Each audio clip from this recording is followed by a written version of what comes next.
joins his top economic team. With an eye on markets opening across the world, Wall Street's major indices all closed the month with double-digit percentage gains. it's the one bulletin that offers you a global perspective. World Tonight, daily, on CMA.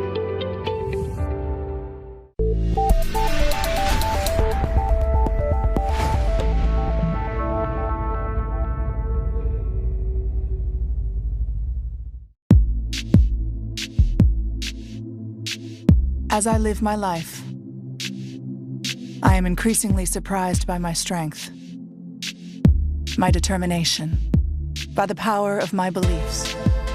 I find reward in the honesty of my endeavors, proud of what I have achieved, and convinced there is much more I can do.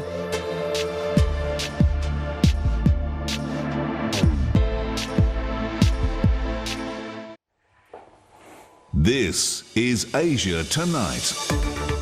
Good evening, everyone. I'm Jill Neubronner. Here are tonight's top stories. Mass swabbing at another public housing block in Singapore after COVID-19 cases are detected. It is the second such testing in a week. New Delhi to start relaxing COVID-19 restrictions next week if cases continue to drop. But experts warn against moving too fast. Anger in China, 21 elite runners are killed after extreme weather hits an ultra-marathon.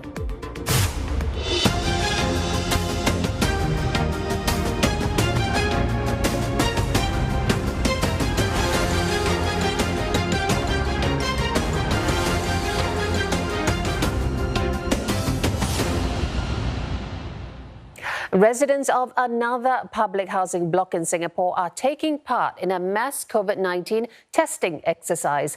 4 positive cases were found to be living at the block at Pasir Ris. One of them is the first case identified in the Changi Airport cluster. Now, this is the second time in a week that people living in a housing block have been told to get tested. Tan Se-hui reports. 32-year-old Jin Zhe is a resident of the affected block. He was out grocery shopping at around 8 in the evening on Saturday and came home to this, a letter informing him that he's required to undergo a mandatory swab test at a nearby swabbing center. He had also received a text. Kind of worried actually, but there's no mention about who are the infected ones in our block, so we are just trying to take precautionary measures. The 4 COVID-19 cases had been reported earlier. One of them is an 88-year-old man who is a cleaner at Changi Airport Terminal 3. The other 3 are from another household. The Health Ministry says it's adopting the same cautious approach as Block 506 in Hougang by conducting the PCR test. Those who had visited the Pasir Ris block between May 2nd and 18 are also advised to take the swab test. The MP for the area says it's for their assurance and peace of mind. I explained to the residents that they are not on quarantine or on stay-home notice. It is also prudence for them to try and exercise some restraint, to try and stay home as much as possible, to work from home. And of course, if they have to go out for essential errands, they will have to continue to get their food and do the important things they have to do.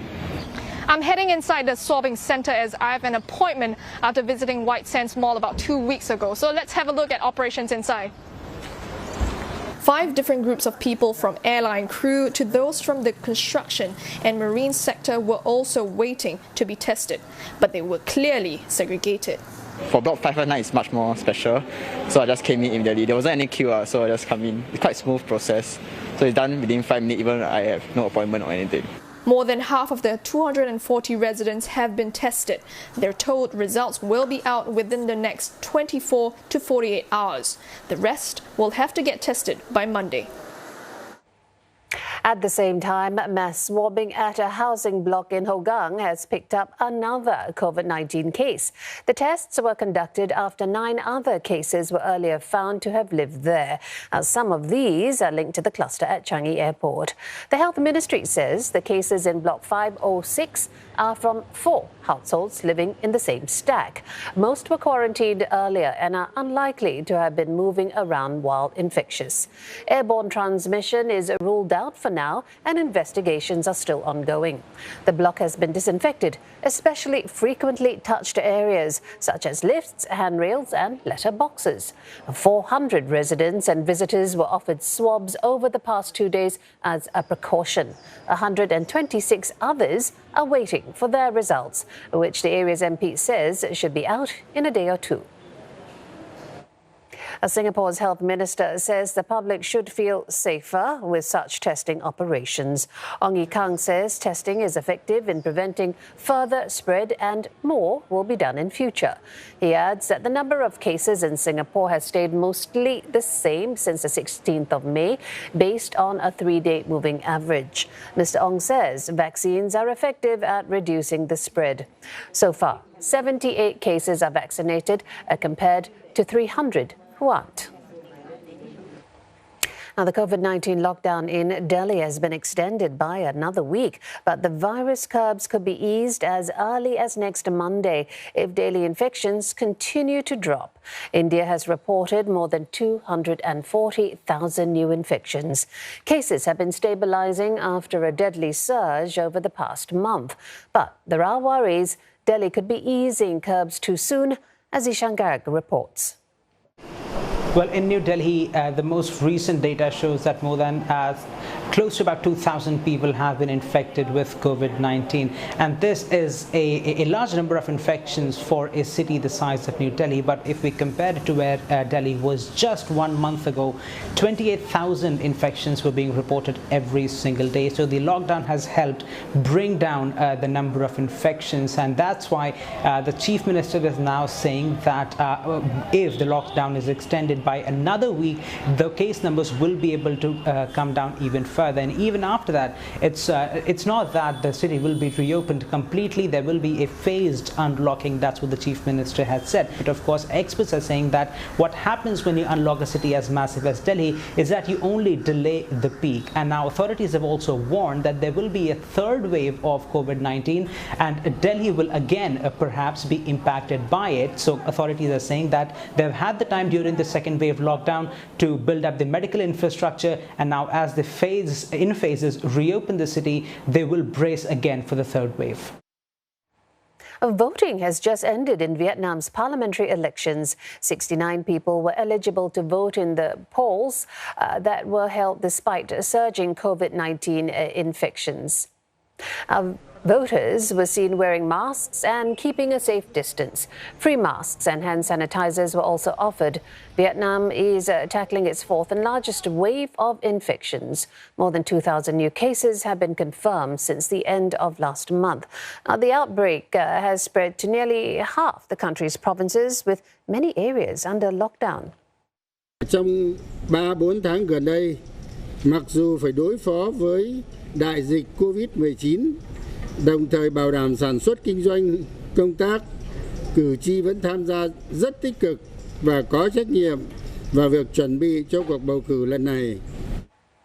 500 seats are up for grabs in the National Assembly. More than 90% of the candidates belong to the ruling Communist Party.